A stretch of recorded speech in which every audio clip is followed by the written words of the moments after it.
Mr. Zulkarnain Abdul Rahim.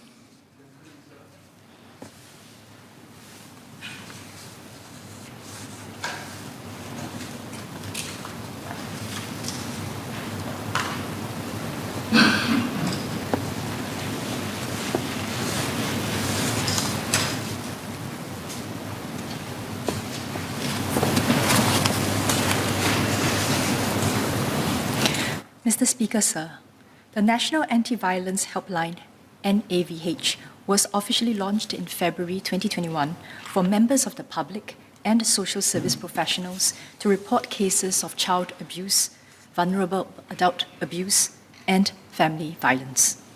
The NAVH is a consolidation of 10 helplines into a single helpline to make it easier to report abuse and violence, reduce call waiting time, and provide quicker support to callers.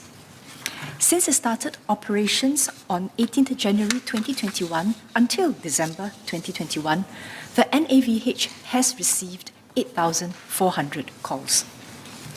In line with efforts to make it easier to report abuse and violence, MSF will enhance the National Anti-Violence Helpline to allow multiple modes of reporting, such as via a web link or via a mobile application. These modes of reporting would enable persons to quickly provide necessary details, such as timing, location, and other key observations of the violent incidents for follow-up action through an easy-to-use form.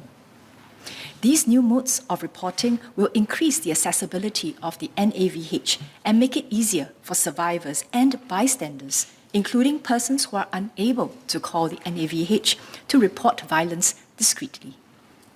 The enhancements will be rolled out by end 2022.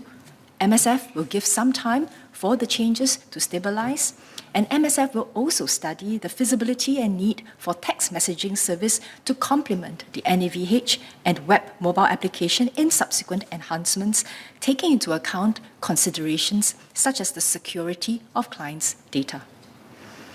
The NAVH should not be used for emergencies where there is imminent danger to safety. If members of the public require emergency assistance but are unable to call 999, they should use the SMS 71999 service by the Singapore Police Force. Thank you. Mr. Zulkarnain.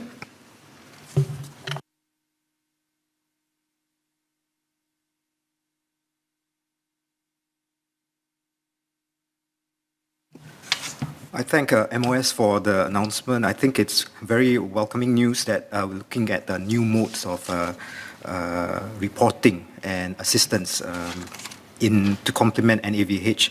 I think with discrete text messages or through web link or through the app, we do need to consider two considerations. One, of course, to minimize the risk of interception of the chat history of data on the iCloud, the conversation thread. Second is on preventing impersonation as well, perhaps by the use of code word or phrase. In other jurisdictions, they will use code words like SAFE, safe, to ensure that, to convey that there's some unsafe access to the conversations. So maybe could the MSF, the ministry, looking into the rolling out of the other nodes or other modes of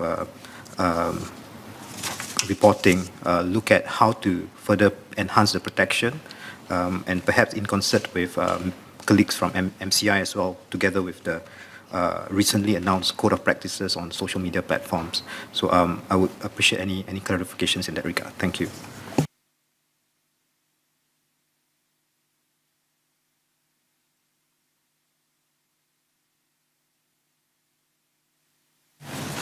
I thank the member for his clarifications as well as suggestions.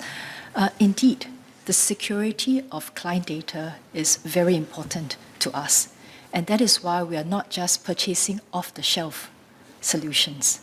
And we now have this dedicated National Anti-Violence Helpline.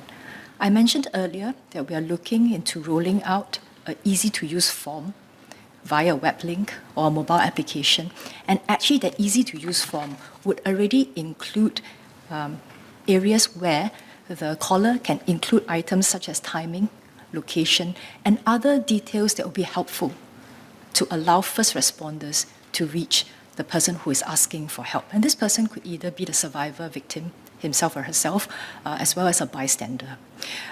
We will study the suggestion you have made about what the other jurisdictions are doing. Indeed, we have been doing so.